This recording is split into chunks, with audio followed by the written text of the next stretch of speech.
नमस्कार शेतकरी मित्रांनो, या जिल्ह्यातील शेतकऱ्यांना मिळणार नाही पीक विमा. तर चला शेतकरी मित्रांनो, हा आजचा व्हिडिओ फारच महत्त्वपूर्ण होणार आहे.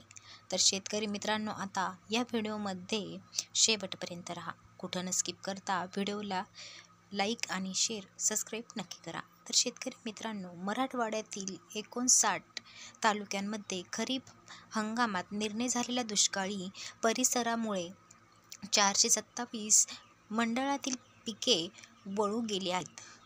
तर शेतकरी मित्रांनो, या शेतकऱ्यांना पीक विम्याचे 25% ग्रामीण देण्याचे आदेश जिल्हाधिकाऱ्यांनी विमा कंपन्यांना दिले होते. पण शेतकरी मित्रांनो, या आदेशाला छत्रपती संभाजीनगर जिल्ह्यासाठी कार्यरत असलेल्या कंपन्यांनी गंडवले आहे. तर शेतकरी मित्रांनो, पीक विमा कंपन्यांसोबत शासनाने केलेल्या करारानुसार पावसाचा सलग 21 दिवस खंड असेल तर शेतकरी पीक विम्यासाठी पात्र आहेत.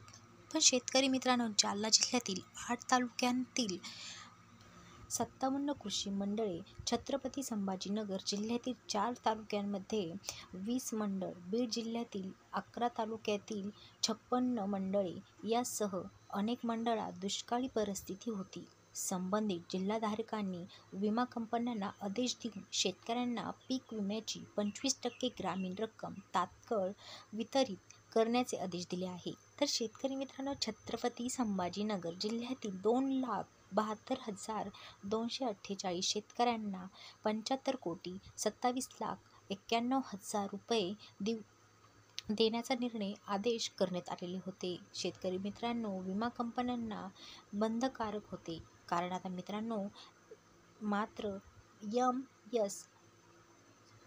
मंडळ आतापर्यंत 25% ग्रामीण जमा केलेला नाही. तर शेतकरी मित्रांनो, आता अधिक माहितीसाठी आपण पुढील व्हिडिओसाठी म्हणजेच आपल्या चॅनलला कृषी हेल्पलाईन या चॅनलला सबस्क्राईब करा.